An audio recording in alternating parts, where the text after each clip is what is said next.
everybody, Luke here from Students of History. I've got another unit preview of our world history curriculum. This time we're looking at the Middle Ages, specifically in Europe, Europe's Middle Ages, medieval times as they might also be called. So medieval Europe here, you can look at this unit here. We've got a longer unit at 10 days. Now this of course is based on a block schedule, so if you are teaching shorter classes that are 45 minutes, this could be a 20-day unit, which is getting over a month now.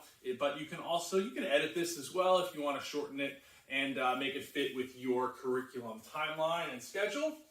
But there's so many things going on here. So day one looks at medieval Europe. We'll touch back on the end of the ancient Rome unit and the barbarian tribes that the Vandals, the Ostrogoths, the Celts, etc. We'll look at some of those, specifically the Franks, and how they came to really control Central Europe under, of course, Emperor Charlemagne. There's a flipped classroom lesson there. There's an incredible set of primary sources on Charlemagne himself, so kids can learn about Charlemagne as a historic figure and his impact on the future development of Europe. Day two, we're looking at feudalism and the manor system. There's a PowerPoint and guided notes. There's also a flipped classroom video to cover the main topics. There's some mapping activities. Kids can use an interactive notebook where they're creating their own manor system with the 3 fields and the manor house and to see how feudalism worked in that sense and add to the feudal pyramid. Day 3 is an awesome lesson. It's one of my favorites to use in world history. It's a medieval meme project.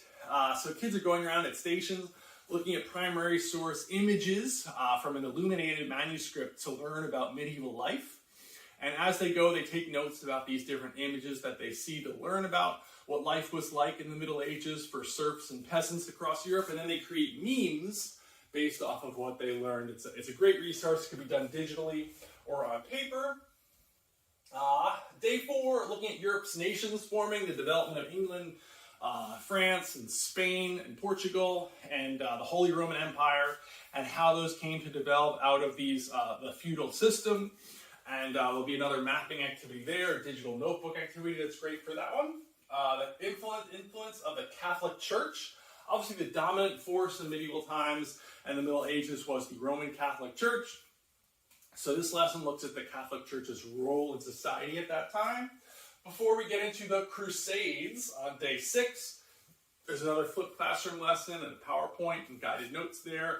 Before we do a mapping activity, mapping the major Crusades and how each one ended up. There's some great videos on these Crusades that students can watch as well. And a good digital notebook activity with some online sources there. Day 7 looks at the plague, the bubonic plague, the Black Death. It's a great reading that you can use to introduce it before we do an awesome activity comparing how one doctor from one of the plagues decided, or through some research, found out how he could really stop or slow the spread of the plague using some very modern techniques that we recognize from the COVID pandemic. And they compare this medieval Sicilian doctor's strategies for slowing the spread to modern strategies, and some are very similar and some are very different, but it's a great primary source analysis where kids are looking at his specific recommendations for stopping the plague and then comparing that to more recent history. Day 8, we look specifically at the development of England and France in the 100 Years' War. It's a great reading on Joan of Arc, and kids create a memorial or obituary for Joan of Arc, looking at her accomplishments, especially in French and English history. Before we start review, there's a great unit guide packet with a timeline, with mapping activities, primary and secondary sources, image analysis, a reading activity in there as well. There's review games, there's review videos, there's lots of vocabulary review things that you can use there as well. Before you get into the test, on day 10, there's editable test. It can be done online, it can be done on paper. There's a few different versions of the test. And then you have all your digital resources in one place as well if you need them. Because so many teachers now, you rely on some of these digital resources. So you have all your video lessons here. You have your digital notebook, your unit guide packet is a digital activity as well. A ton of Google Doc activities, whether they're primary sources or secondary sources, looking at the Magna Carta, looking at serfs and feudalism and knights and chivalry and Charlemagne and Joan of Arc, all right there.